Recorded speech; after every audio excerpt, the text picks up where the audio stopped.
அன்பான உடன் விசுவாச பிள்ளைகளே, மீண்டும் கர்த்தருடைய வார்த்தைகளோடு உங்களை சந்திப்பதில் மிகுந்த மகிழ்ச்சி அடைகிறேன். இந்திய தேசத்தின் வாயிலாக உங்களுக்கு காலை வணக்கத்தையும், இந்தியாவில் உள்ள பிள்ளைகளுக்கு காலை வணக்கத்தையும், அமெரிக்க தேசத்தில் உள்ள பிள்ளைகளுக்கு மாலை வணக்கத்தையும் தெரிவித்துக் கொள்கிறேன். ஓய்வு நாள் ஆரம்ப ஆராதனைக்குள்ளாய் நம்மை அழைத்து வந்த தேவன் எந்த நிலையில் இருந்தாலும், நாம் எந்த தேசத்தில் இருந்தாலும், எந்த காலத்தில் இருந்தாலும், அவருடைய நாள் வரும்போது நம் எல்லோரையும் கூட்டிச் சேர்ப்பார். அதில் ஐயமில்லை. அப்படிப்பட்ட தேவனுக்கு கொடான கொடி ஸ்தோத்திரங்களை ஏறெடுத்து தேவ சமூகத்தில் மீண்டுமாக நம்மை சந்திக்க கொடுத்த தேவனுக்கு நன்றிகளை ஏறெடுப்போம். கர்த்தர் நம் அனைவரோடு கூட இருப்பாராக. இந்த நாளிலும் என்னை குறித்து ஒரு அறிமுகம் செய்த டியோனிக்கு நான் நன்றிகளை ஏறெடுக்கிறேன். மனுஷீக அறிமுகம் என்பது அவசியம்தான். ஆனால் அந்த அவசியத்திலே நாம் என்ன கற்றுக்கொள்கிறோம் என்பதுதான் நமக்கு மிக முக்கியம். இந்த நாளிலும் தியோனி இந்த ஊழியத்தை செய்வதற்காக நான் மிகுந்த சந்தோஷப்படுகிறேன். அவரோடும் அவருடைய மனைவி பிள்ளைகளோடும் தேவ கிருபையின் சமாதானமும் தங்கி இருப்பதாக, அவருடைய பெற்றோர்களோடும் தேவ கிருபை இருப்பதாக. இந்த நாளிலும் நீங்கள் உங்கள் சிலுவையை எடுத்து செல்வதற்கு ஆயத்தமா என்ற ஒரு தலைப்பின் கீழாக ஒரு சத்திய வார்த்தைகளை நாம் பகிர்ந்து கொள்வதற்கு தேவன் நம்மை அழைத்திருக்கிறார். அவர் பேச நாம் கேட்போம். அது மனுஷிக சப்தமாய் இல்லாதபடி தேவ சப்தமாய் இருக்க தேவ சமூகத்தில் நம்மை தான். அன்புள்ள ஆண்டவரே, மீண்டும் உடைய சத்திய எழுத்துக்களை நாங்கள் வாசிப்பதற்கும் தியானிப்பதற்கும் உம்முடைய மெல்லிய சப்தத்தை நாங்கள் மூலமாக கேட்டு எங்களுடைய ஆவியின் வளர்ச்சிக்கு அது நல்ல தண்ணீரை போல எங்களுக்கு பலம் கொடுக்கக்கூடியதாய் காணப்பட கிருபை செய்யும். வந்திருக்கின்ற எங்கள் ஒவ்வொருவருக்குள்ளும் உம்முடைய கிருபை இருந்து பாதுகாத்துக் கொள்ளும். ஆண்டவர் இயேசு கிறிஸ்துவின் நாமத்தில் ஜெபிக்கிறேன் நல்ல பிதாவே, ஆமென். அன்பானவர்களே, இன்றைக்கு சிலுவை என்று சொன்னாலே அநேகர் துக்கத்தை குறித்து நினைக்கிறார்கள். ஒரு வருத்தத்துக்குரிய ஒரு சம்பவம் என்று நினைக்கிறார்கள். ஆனால் அதே நேரத்தில் துக்கத்துக்குரியது, வருத்தத்துக்குரியது என்று சொல்லி அந்த சிலுவையை தங்கள் அனுதின வாழ்க்கையில் அதை சேவிக்கிற, ஆராதிக்கிற, துதிக்கிற, அடையாளமாக கொள்ளுகிற பிள்ளைகளும் உண்டு. ஆனால் வேதம் என்ன சொல்லுகிறது என்றால், அது எப்படி இருந்தாலும் இன்றைக்கு சிலுவை என்பது உபதேசம் என்று இன்று வேதம் நமக்கு கற்றுக் கொடுக்க போகிறது. ஏனென்றால் வேதம் சொல்லுகிற வார்த்தை, சிலுவையை பற்றிய உபதேசம் கெட்டு போகிறவர்களுக்குள்ளே பைத்தியமாய் இருக்கும் என்று 1 கொரிந்தியர் 2:14 சொல்லுகிறது. அப்படி என்றால் சிலுவையை பற்றிய உபதேசம், சிலுவையை பற்றிய உபதேசம் என்ன, ஆண்டவர் என்ன நமக்கு கற்றுக் கொடுக்கிறார் என்பதை முதலாவது இந்த 3 சுவிசேஷத்திலிருந்து நாம் ஒரு சில வசனங்களை தியானிப்போம். மத்தேயு 10வது அதிகாரம் 38வது வசனம் சொல்லுகிறது, ஒருவன் என்னை பின்பற்றி வர விரும்பினார் தன் சிலுவை எடுத்துக்கொண்டு என்னை பின்பற்ற கடவன் என்று சொல்லுகிறார். மத்தேயு சொல்லுகிறார், ஒருவன் என்னை பின்பற்றி வர விரும்பினால் தன் சிலுவை எடுத்துக்கொண்டு என்னை பின்பற்றி வர கடவன். ஆனால் மார்க்கு சொல்லும் போது, மார்க்கு 8வது அதிகாரம் 34வது வசனம் சொல்லுகிறது, ஒருவன் என் பின்னே வர விரும்பினார் அவன் தன்னைத்தான் வெறுத்து தன் சிலுவையை எடுத்துக்கொண்டு என்னை பின்பற்ற கடவுள் என்று சொல்லுகிறார். மார்க் சொல்லுகிறார், தன்னைத்தான் வெறுத்து என்கின்ற ஒரு வார்த்தையை அதிகமாக சேர்க்கிறார். லூக்கா எழுதின நற்செய்தி நூல் 14வது அதிகாரம் 27வது வசனம் சொல்லுகிறது, அதிலும் மார்க்கு சொன்னது போல ஒருவன் என்னை பின்பற்றி வர விரும்பினால் தன்னைத்தான் வெறுத்து என்று சொல்கிறார். அன்பு பிள்ளைகளே, இன்றைக்கு சிலுவையை எடுப்பதற்கும் நம்மை வெறுப்பதற்கும் என்ன சம்பந்தம்? சற்று யோசிக்க வேண்டும். அப்படி என்றால் இந்த சிலுவை என்பது ஏதோ ஒரு மகத்துவத்தை நமக்கு சுட்டி காண்பிக்கிறது, ஒரு பெரிய வாக்கு தத்தங்களை அது நமக்கு சுட்டி காண்பிக்கிறது என்று நாம் சிந்திக்க வேண்டும். மத்தேயு 16வது அதிகாரம் 24வது வசனம் சொல்லுகிறது, ஒருவன் என்னை பின்பற்றி வர விரும்பினால் அவன் தன்னைத்தான் வெறுத்து தன் சிலுவையை எடுத்துக்கொண்டு என்னை பின்பற்றி வர கடவன். எப்படி என்றால் லூக்கா சொல்லுகிறார் 9:23 அனுதினமும் என்னை பின்பற்றி வர கடவன் என்று சொல்லுகிறார். ஒவ்வொரு நாளும் தேவனை பின்பற்ற வேண்டும் என்று விரும்புகிற பிள்ளைகள் தங்களை தாங்களே வெறுத்து அனுதினமும் என்னை பின்பற்றி வர வேண்டும் என்று லூக்கா 9:23 சொல்லுகிறார். சிலுவை எடுத்துக்கொண்டு வர வேண்டும், தங்களை வெறுக்க வேண்டும், மூன்றாவது அனுதினமும் அவரை பின்பற்ற வேண்டும் என்று வேதம் சொல்லுகிறது.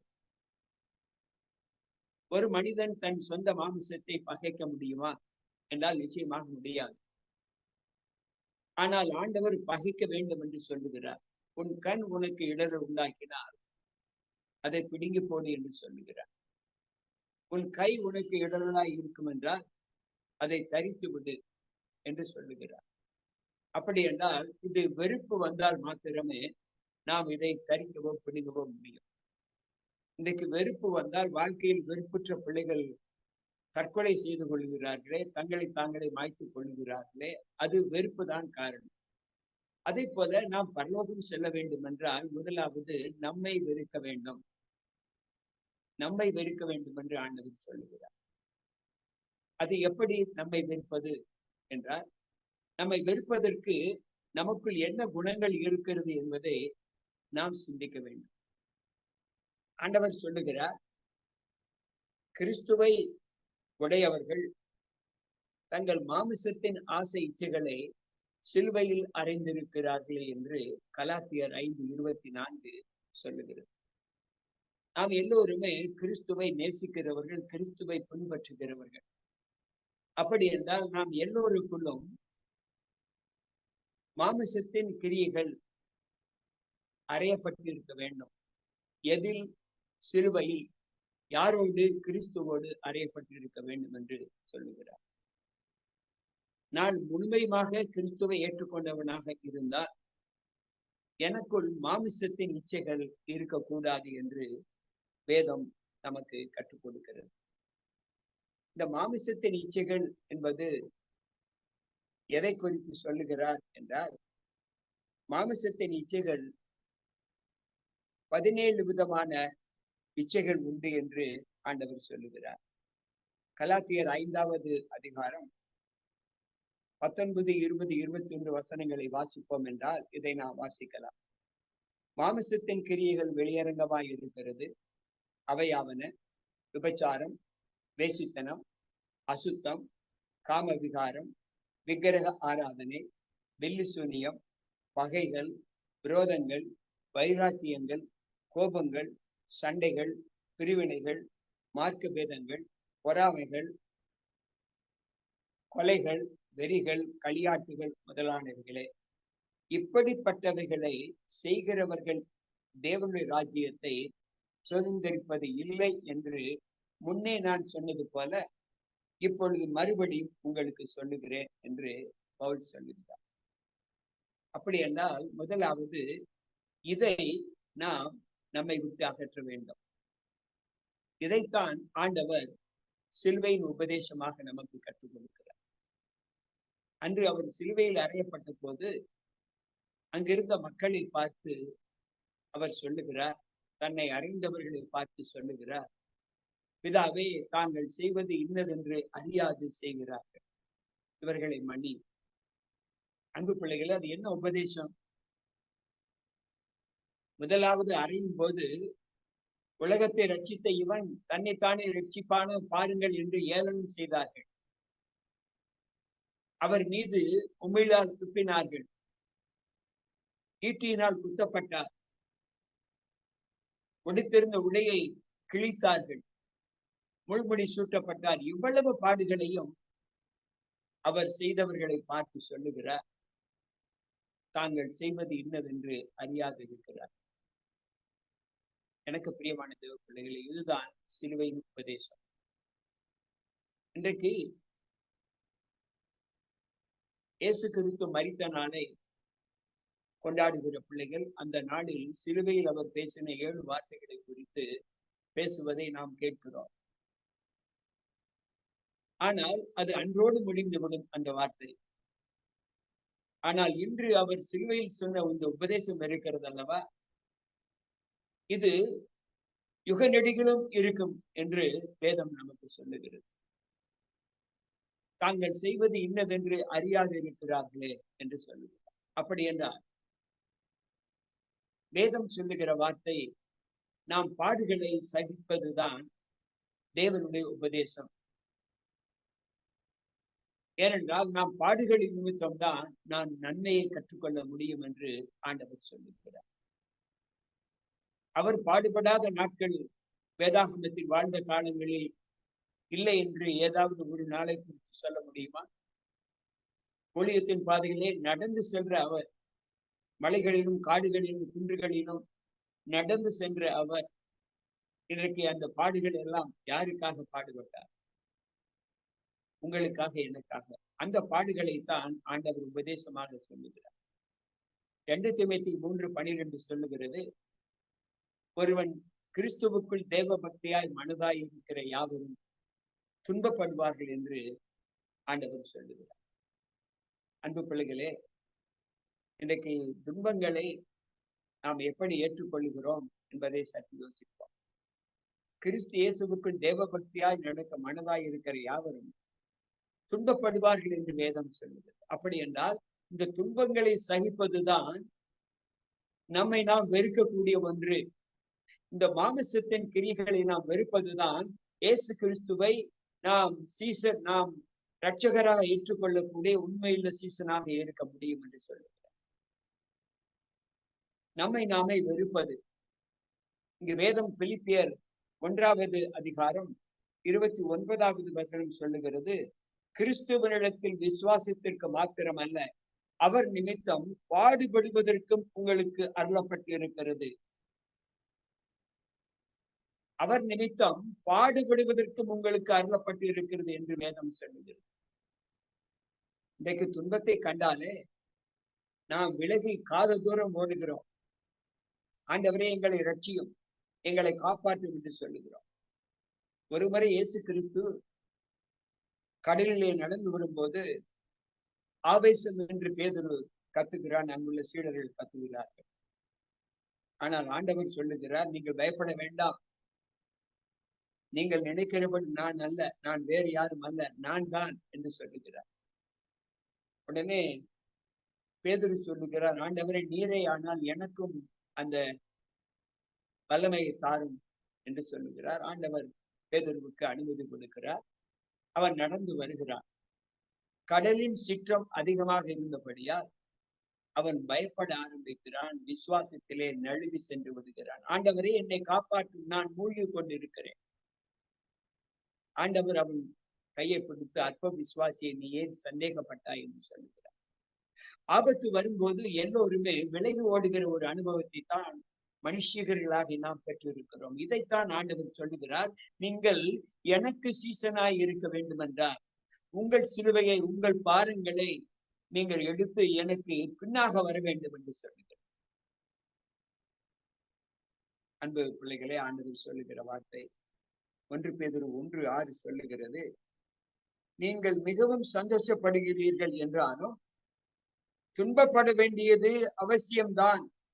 இப்பொழுது கொஞ்ச காலம் பலவிதமான சோதனைகளினாலே நீங்கள் துக்கப்படுவீர்கள். சந்தோஷப்படுகிற காலம் ஒன்று. ஞானி சொல்லுகிறார் அல்லவா, சிரிக்க ஒரு காலம் உண்டு, அழுக ஒரு காலம் உண்டு. இன்பமாய் இருக்க ஒரு காலம் உண்டு, துக்கமாய் இருக்க ஒரு காலம் உண்டு. அதே போல இப்பொழுது நீங்கள் சந்தோஷப்படக்கூடிய காலம், இந்த காலம் இது உங்களை மிகைப்படுத்தாது. ஏனென்றால் நீங்கள் துக்கப்படக்கூடிய ஒரு காலம் உங்களுக்கு வந்திருக்கிறது, இப்பொழுதே இருக்கிறது. அதுதான் நீங்கள் சிலுவையை சுமக்க வேண்டிய ஒரு பாரம் என்று அங்கு ஆண்டவர் சொல்லுகிறார். சிலர் பேச்சிலே நம்மை துன்பப்படுத்தலாம், சிலர் செய்கையிலே நம்மை வருத்தத்திற்கு உள்ளாக்கலாம், சிலர் நடத்தையிலே நமக்கு வருத்தத்தை உண்டாக்கலாம்.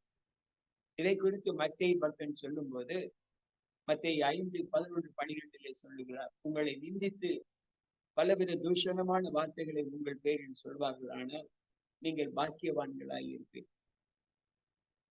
அன்பு பிள்ளைகளே, இன்றைக்கு நம்முடைய வாழ்க்கையில் நாம் சிலுவை சுமக்கிற அனுபவம் நம்ம எத்தனை பேருக்கு உண்டு? ஆனால் ஆண்டவர் அதை கூட சொல்லுகிறார், நான் சுமைதாங்கி கல்லாக இருக்கிறேன். ஒருவர் பாரத்தை ஒருவர் சுமங்கள் என்று சொல்லும் போது அது இன்றைய காலகட்டத்தில் முடியாத ஒன்று. அது வார்த்தைகளுக்குத்தான் உதவுமே தவிர செயலில் அதை காட்டுவதற்கு மிக குறைந்த மனிதர்களே உள்ளனர். நாம் பேசலாம், ஆனால் அதை செயலில் காட்டும் போதுதான் அந்த பாரத்தை எப்படிப்பட்ட பாரமாக இருக்கிறது என்பதை நாம் உணர முடியும். வேதாகமத்தில் ஆண்டவர் சொல்லுகிற உபதேசங்கள் என்ன?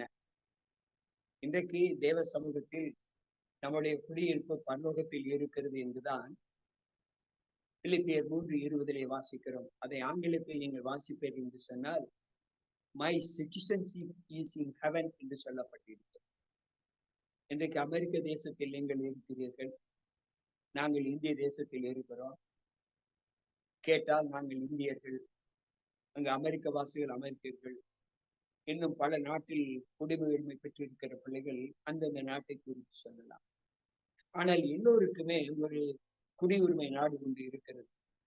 அந்த நாட்டில் இந்த உலகம் முழுவதிலும் இருக்கக்கூடிய பிள்ளைகள் கூட்டி சேர வேண்டும் என்று ஆண்டவர் விரும்புகிறார்.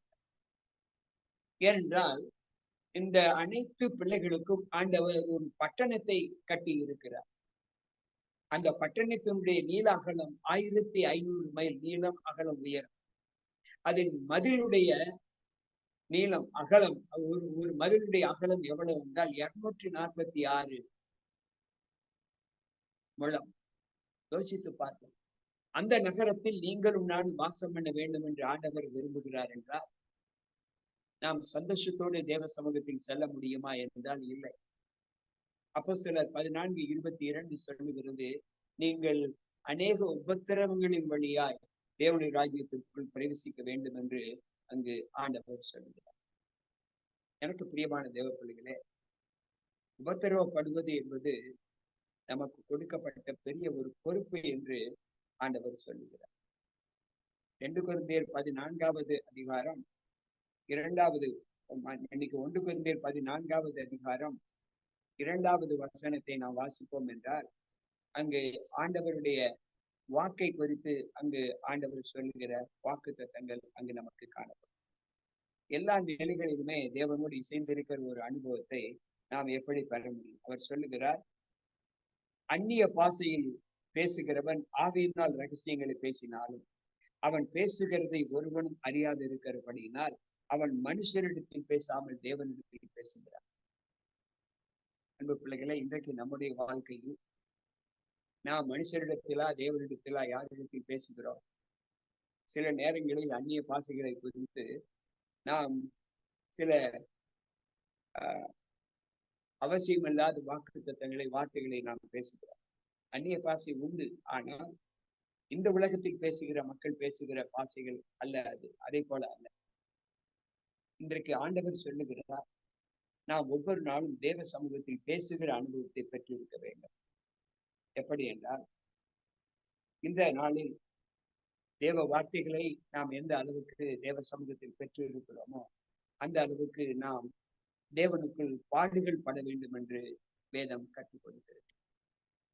எனக்கு பிரியமான தேவ பிள்ளைகளே, வேதாகமத்தில் யாக்கோபின் புஸ்தகம் 1வது அதிகாரம் 2வது வசனம் இப்படி சொல்லுகிறது, என் சகோதரரே, நீங்கள் பலவிதமான சோதனைகளில் அகப்படும் போது உங்களை விசுவாசத்தின் பரீட்சையானது பொறுமையை உண்டாக்கும் என்று அறிந்து அதை மிகுந்த சந்தோஷத்தோடு எண்ணுங்கள் என்று சொல்லுங்கள். நமக்கு ஏதாவது துன்பங்கள் துயரங்கள் வரும் என்றால் அதை விசுவாச பரீட்சையானது நம்மை சோதிக்கிறது என்று சொல்லி நாம் அதை சந்தோஷமாக எண்ண வேண்டும் என்று வேதம் நமக்கு கற்றுக் கொடுக்கிறது. யோசித்து பார்ப்போம், ஆண்டவர் எத்தனை விதமான பாடுகளை நமக்காகப்பட்டார். அந்த பாடுகளை பட்ட அவர் இன்றைக்கு நம்முடைய பாடுகளை நாம் சுமக்க வேண்டும் என்று சொல்லுகிறார். அப்படி என்றால் ஒரு தவறை நான் செய்துவிட்டேன், அந்த தவற்றை சத்திய வேதம் எனக்கு உணர்த்தி காண்பித்தது. அந்த சத்திய வேதம் எனக்கு உணர்த்தி காண்பித்த அந்த தவற்றிலிருந்து என்னை நான் விடுதலையாக்கிக் கொள்ள வேண்டும் என்று ஆண்டவர் சொல்லுகிறார். நான் விடுதலையாக்கிவிட்டால் நான் அவரை பின்பற்றுகிற சீசனாக இருப்பேன் என்று சொல்லுகிறார். இதைத்தான் ஆண்டவர் சொல்லுகிறார். அப்படி என்றால் அந்த தவற்றை நான் வெறுத்து விட வேண்டும். அந்த தவற்றுக்கு என்னுடைய சரீரத்தில் இடம் கொடுக்காமல் முற்றுப்புள்ளி வைக்க. எப்படி என்றால் இன்றோடு முடிந்து விடவில்லை. வேதம் சொல்லுகிறது, நீதிமொழிகளின் புத்தகம் 23வது அதிகாரம் 17வது வசனம் சொல்லுகிறது, நீ நாள்தோறும் கர்த்தரை பற்றும் பயத்தோடு இரு, உன் நம்பிக்கை வீண் போகாது, நிச்சயமாக முடியும். ஒவ்வொரு நாளும் தேவ பயத்தோடு நாம் ஜீவிக்க வேண்டும்.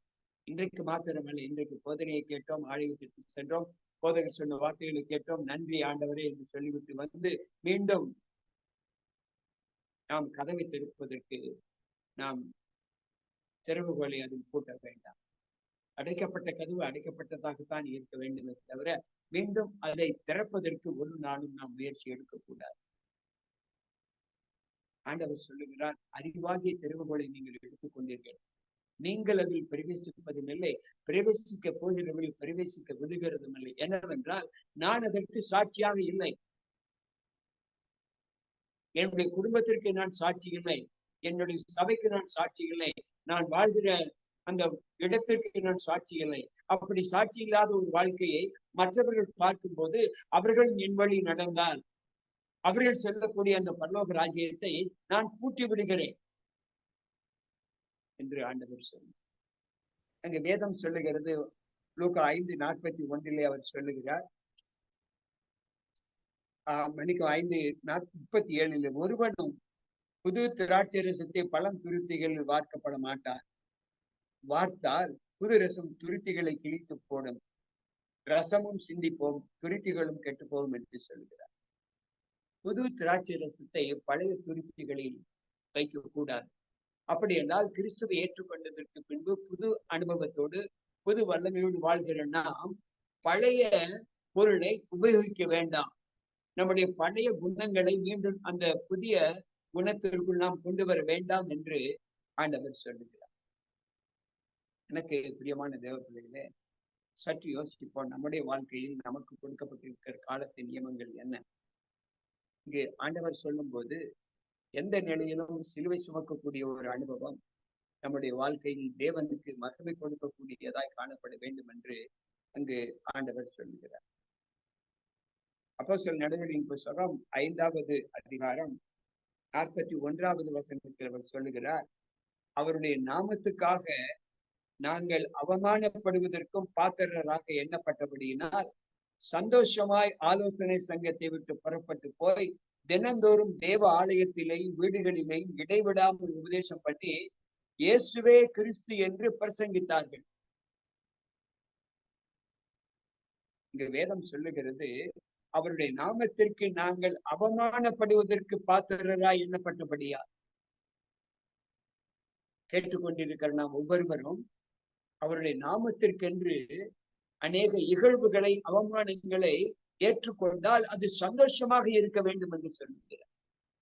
உங்களை யாராவது நிந்தித்தால், உங்களை யாராவது வசை சொற்களால் பேசினால் நீங்கள் கவலைப்பட வேண்டாம் என்று ஆண்டவர் சொல்லுகிறார். இதைத்தான் ஆண்டவர் சொல்லுகிறார், சிலுவையின் உபதேசம். இதைத்தான் ஆண்டவர் சொல்லுகிறார், இதை சுமந்து என்னிடத்தில் வா என்று சொல்லுகிறார். அன்பு பிள்ளைகளே, நம்முடைய தேவன் நம்மை குறித்து என்ன எண்ணுகிறார், அவருடைய வாழ்க்கையில் நமக்கு கொடுக்கப்பட்ட காலங்கள் எப்படிப்பட்டது என்பதை யோசித்து பார்ப்போம். பவுல் சொல்லும்போது 1 கொரிந்தியர் நிருபத்திலே 1வது அதிகாரம் 18வது வசனத்திலே அவர் சொல்லுகிறார். 1 கொரிந்தியர் 1:18 அவர் சொல்லுகிறார், சிலுவையை பற்றிய உபதேசம் கெட்டு போகிறவர்களுக்கு பைத்தியமாய் தோன்றும், ரட்சிக்கப்படுகிற நமக்கோ அது தேவ பலனாய் இருக்கிறது என்று சொல்லுகிறார். இன்றைக்கு இந்த சிலுவை பற்றிய உபதேசத்திலே அநேகர் விருப்பம் கொள்ளாமல் இருப்பதற்கு ஒரு முக்கிய காரணம் என்னவென்றால், கடினமான உபதேசம் என்று சொல்லுவதை நாம் பார்க்கிறோம். அன்பு பிள்ளைகளே, இதை யார் ஏற்றுக்கொள்ள மாட்டார்கள்?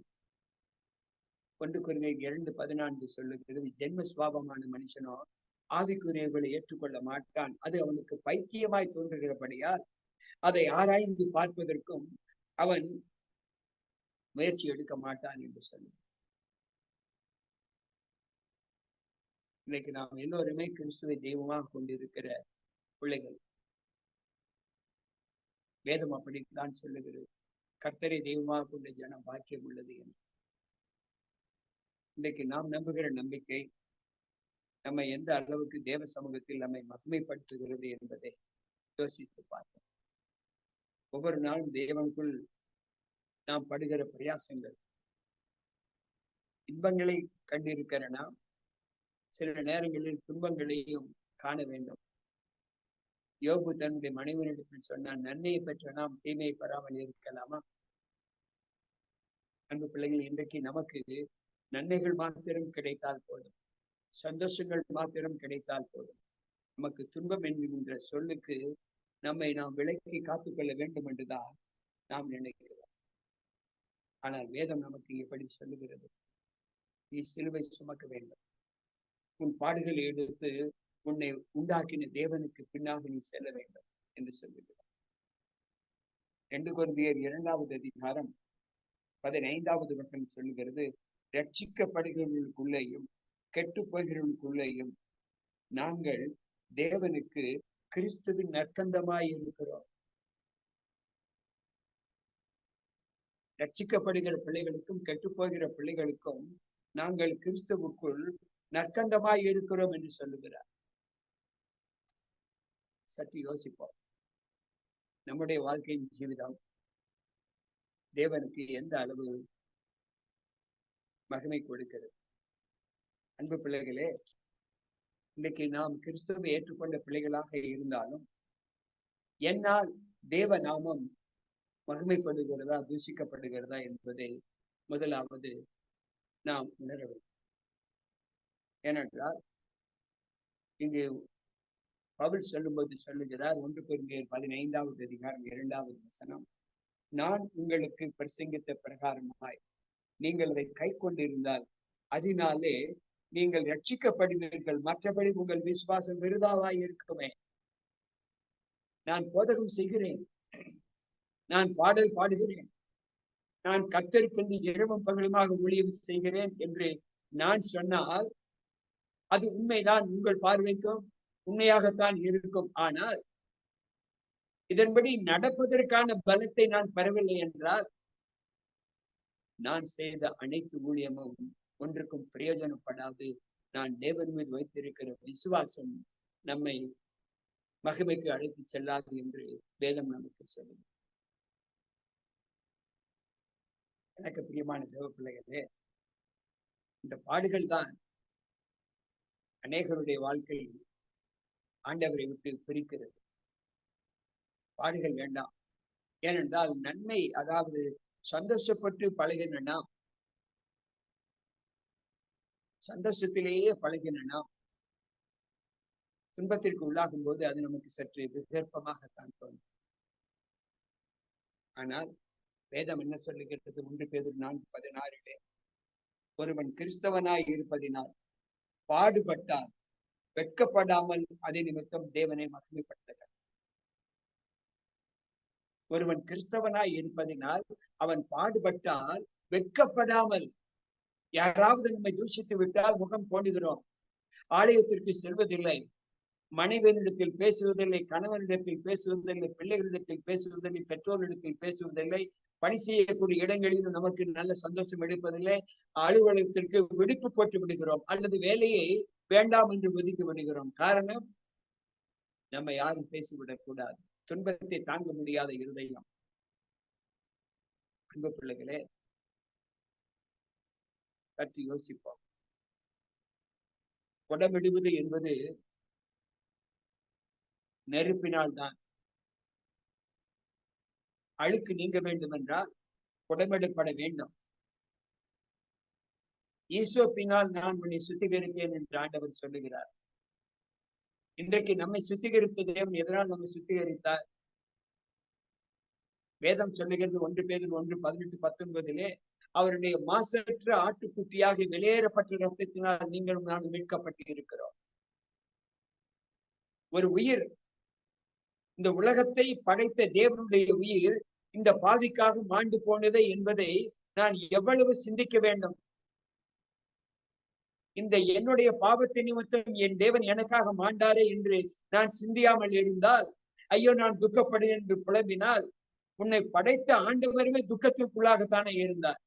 அவர் தம்முடைய சிலுவையை எடுத்துக்கொண்டு தன் பிதாவை நோக்கி சென்றாரே. இந்த பாடுகள் உந்தன் வாழ்வுக்காய் கொஞ்சப்படுத்தி தேற்றுக்கொண்டார். நேசிக்கின்றாயோ இயேசுநாதரை, நேசித்து வா சிலுவை ஏறுகின்றார். இந்த பாடுகள் யாருக்காக? தேவன் மரித்து விட்டார் என்பதை நாம் ஒரு நாள் கொண்டாடுகிறோம், பின்பு சந்தோஷப்படுகிறோம். ஆனால் தேவன் நம்முடைய அனுதினத்திலும் அனுதின பாவங்களிலும் அவர் ஒவ்வொரு நாளும் மரித்து கொண்டிருக்கிறார் என்று வேதம் சொல்லுகிறது. அன்பு பிள்ளைகளே, அந்த சிலுவையை நீங்கள் சற்று சுமந்து பாருங்கள்.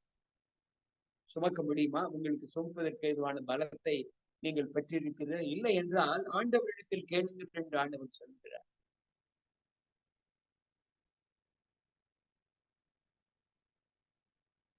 இந்த பாடுகள் எல்லாமே நம்முடைய தேவன் சுமந்த சிலுவை தான். அந்த சிலுவை மீது நாம் சுமக்க வேண்டிய சுமையை அவர் சுமந்து தீர்த்து விட்டார். ஆனால் இப்பொழுது இன்னும் நாம் சுமந்து கொண்டுதான் இருக்கிறோம். எதை? பாவத்தை. அப்படி என்றால் பாவத்தை சுமந்து கொண்டு இருக்கிற நீங்களும் நானும், ஆண்டவர் சொல்லுகிறார், அதை சுமந்து நீங்கள் என்னிடத்தில் கொண்டு வாருங்கள் என்று சொல்லுகிறார். என்னை பின்பற்றி வாருங்கள் என்று சொல்லுகிறார். என்னுடைய அடிச்சுவடுகளில் மீது நீங்கள் அடிவைத்து அதை நீங்கள் நடந்து வாருங்கள் என்று சொல்லுகிறார். ஆனால் நம்மால் அந்த பாரத்தை சுமக்க முடியுதா? சற்று யோசிப்போம். கடைசியாக ஒரு வசனத்தை நான் சொல்ல வேண்டும் என்று ஆசிக்கிறேன். ரோமர்கள் நிருபம் 1வது அதிகாரம் 16வது வசனம் இப்படி சொல்லுகிறது. கிறிஸ்துவின் சுவிசேஷத்தை குறித்து நான் வெட்கப்படேன். பின்பு யூதரிலும் பின்பு கிரேக்கரிலும் விசுவாசிக்கிறவன் எவனோ அவனுக்கு ரட்சிப்பு உண்டாவதற்கு அது தேவ பலனாய் இருக்கிறது. அன்பு பிள்ளைகளே, ஆண்டவர் கடைசியாக சிலுவையின் பாரத்தை இந்த முற்றுப்பறை செய்கிறார். விசுவாசிக்கிறவன் எவனோ அவனுக்கு ரட்சிப்பு உண்டாவதற்கு அந்த சிலுவையின் உபதேசம் தேவ பலனை கொடுக்கிறது என்று வேதம் சொல்லுது. அன்பு பிள்ளைகளே, இன்றைக்கு அந்த சிலுவையை அடையாளங்களாக நம்முடைய அவயவங்களில் தரித்துக் கொண்டு இருக்கிறோம். கிறிஸ்தவர்கள் என்று சொல்வதற்கு ஆடைகளை அணுகிறோம். இது அடையாளமா என்றால் இல்லை. சிலுவையின் உபதேசம் நம்முடைய ரட்சிப்புக்கு அனுகூலமாய் ஆதாரமாய் இருக்கிறது என்று ஆண்டவர் சொல்லுங்கள். இதை விட்டுவிடுங்கள். உங்களுக்கு இருக்கக்கூடிய பாரத்தை விட்டுவிடுங்கள். சுமந்து என்னிடத்தில் கொண்டு வாருங்கள் சொல்லி, என்னிடத்தில் ஒருவனை நான் புறம்பை தள்ள மாட்டேன். அன்பு பிள்ளைகளை, வாழ்வு பிராயத்தில் நுகத்தை சுமப்பது உங்களுக்கு எளிது என்று சொல்லுகிறார். என் நுகம் உங்களுக்கு எளிதாக இருக்கும். மத்தேயு 11:28-29 படிச்சு பாருங்க. எனக்கு பிரியமான தேவப்பிள்ளைகளே, இன்றைக்கு இந்த சுமையை சுமப்பதற்கு, இந்த சிலுவை பாரத்தை சுமப்பதற்கு நம்மில் எத்தனை பேர் ஆயத்தம்? இன்றைக்கு தேவன் நம்மோடு பேசி இருக்கிறார். இந்த சிலுவை சுமப்பதற்கான பலத்தை தேவன் நமக்கு கொடுக்க வேண்டும் என்று விரும்புகிறவர். தேவ சமூகத்தில் ஆண்டவருக்குள் நம்மை ஒப்புக் கொடுத்து, ஆண்டவரை, இன்று எங்களுடைய காதுகளில் துணிக்கிற உங்களுடைய சத்தம் திட்டமாய் எங்களுடைய மனமாற்றத்திற்கு ஊன்றுகோலாய் இருக்கும் என்று நான் கர்த்தருக்குள் நம்புகிறேன் என்று சொல்லுகிறேன். உங்களை முழு மனதோடு தேவனுக்குள் ஒப்புக் கொடுக்க கர்த்தர் நம்மோடு இருப்பாராக. ஆமாம்.